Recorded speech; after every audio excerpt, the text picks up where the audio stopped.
All right, good morning, everyone. So, as promised, when I started my YouTube channel yesterday, I said I would be putting some things on today that would be encouraging, motivating, and we'll try to do that every day. So, today I wanted to share a little bit about how we can take control of our own life. And that starts, number one, with your attitude. And so, if you have a great attitude, you can almost predict that great things are going to happen at some point. Now, if you only sometimes have a great attitude, if you have a great attitude when things are good, and you have a bad attitude when things are bad, unfortunately, it doesn't always work out in your favor. So I'm reading a book right now. It's called The Energy Bus by John Gordon. I encourage everyone to pick that up, pick a copy of it up, buy it on Amazon, buy it on your books app on your phone, however you want to do it. But I encourage you to get it. I'm not. I don't work for John Gordon, so I don't get anything for promoting that to you, other than the fact that it will help you. So just remember that. So I'm on chapter 7.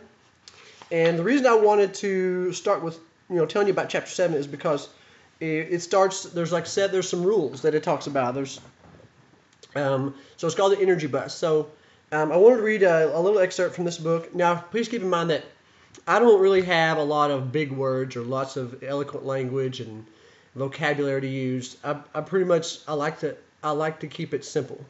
I like for every single person who ever listens to me, hears me, tunes into one of my videos, I want you to be able to understand it, apply it, and see the relevance that everything that I say will have in your life. So with the Energy Bus, the principle is that you are in charge of your bus. You're like your bus is your life. You are in charge of who gets on and off your bus. Like in other words, the people in your life. You're in charge of the people that come in your life. You're in charge of people who come out of your life. And some people will get off your bus on their own, and that's okay. And so what you have to do is you have to be the driver. You are the driver of your bus.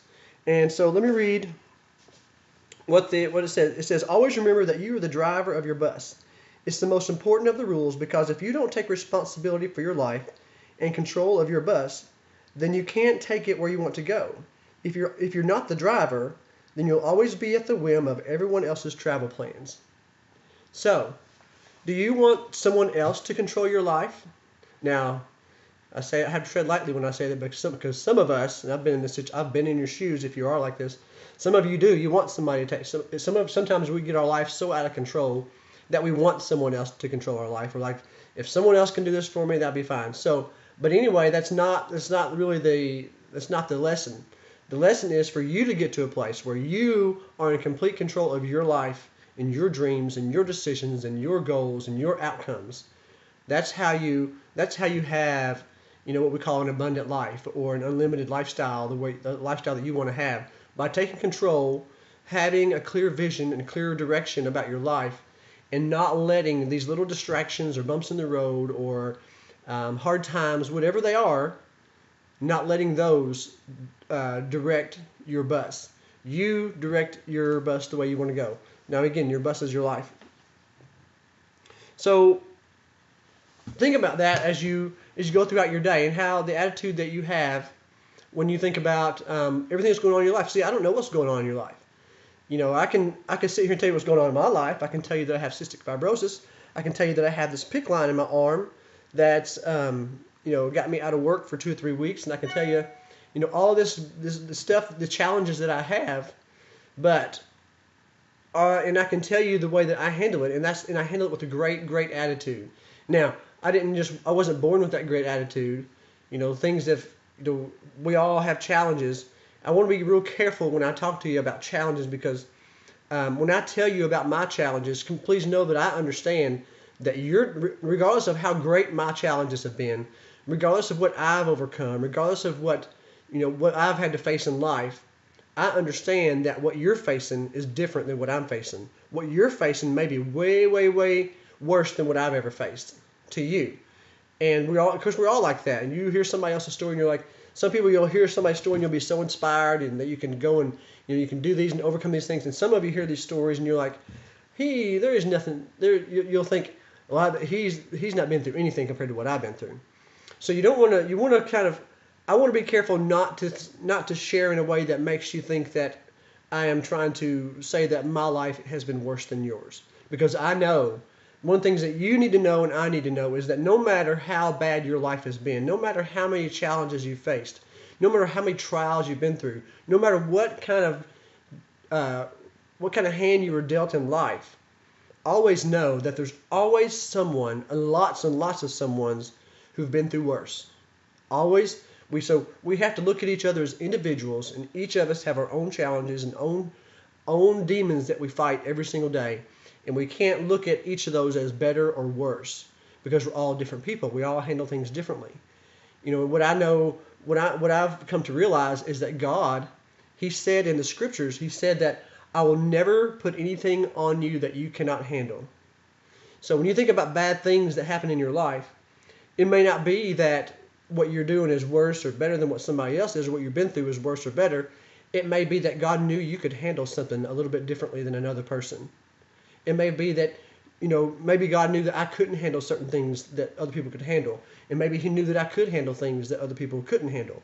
So always remember that God treats us all as individuals. He sees us all as children that He loves, and that He will not put anything on you that you cannot handle. So you may believe that you may not believe that, but if you think about it, it's true because you've handled it. Now you have to go from handling it to choosing the right attitude to handle it. Because if you handled it with a bad attitude, how much greater would it have been if you could handle it with a good attitude? If you made it through it with your bad attitude, if you made it through it and you worried and were negative the whole time, wow, think of the impact you could have on your own life and other people's life if you made it through those tough trials and you came out even better on the other side instead of bitter. You always want to come out better instead of bitter. So remember that. Remember to be in charge of the direction of your life by choosing a good attitude and being determined to come out better on the other side of a challenge, and not to come out on the other side bitter. There's totally different words, totally different meanings, and that's what you want to do. You're going to grow and achieve and accomplish things with a great attitude. The quote said, there's a quote that says that life is 10% what happens to you. 10% of what your life is what happens to you. 90% is how you respond to what happens to you. Remember that. Life is 10% what happens to you and 90% how you respond. If you'll always respond with a great, positive, optimistic outlook and attitude in life, then it won't matter what you face. You won't matter what comes your way because you'll always be better on the other side and not bitter. I hope you've enjoyed the talk this morning. I hope you'll tune in, continue to listen to some of the things I want to share. So again, there's something I heard somebody tell me one time when he was doing something. He was motivating me just the same way that I am trying to do for you guys. He always said, "I don't say any of this to impress you. I only say it to impress upon you that you can do better than yesterday.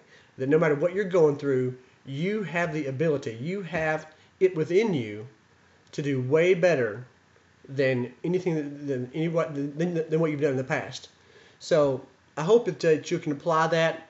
Hope you can understand that I'm a person who part of my purpose is to improve the lives of others, and I realize that, and I realize some of the things that God's given me, and I'm thankful for it, and I try not to take things for granted, even though I do anyway sometimes, especially my health.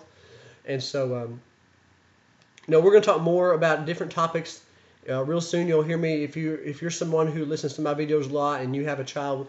If you have cystic fibrosis, or if you know someone with cystic fibrosis, go ahead and have them tune in or subscribe to this channel so that they can be listening when I start talking about CF, and I start talking about challenges that CF brings, and different kinds of ways of life that you have to face when you have an illness. It doesn't have to be CF. It can be anything. It could be any kind of illness or challenge that you're facing or trial.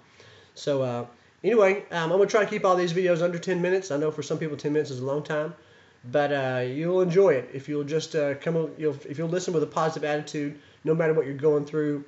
I promise that if you'll listen to messages like this and others by reading the books that I suggest, looking at books by some of the authors that I read from, you'll see things start to improve, and you'll see your life start going in a positive direction. So, again, thanks for listening. Hope everybody has a great Tuesday, and I'll see you guys again soon. Thanks.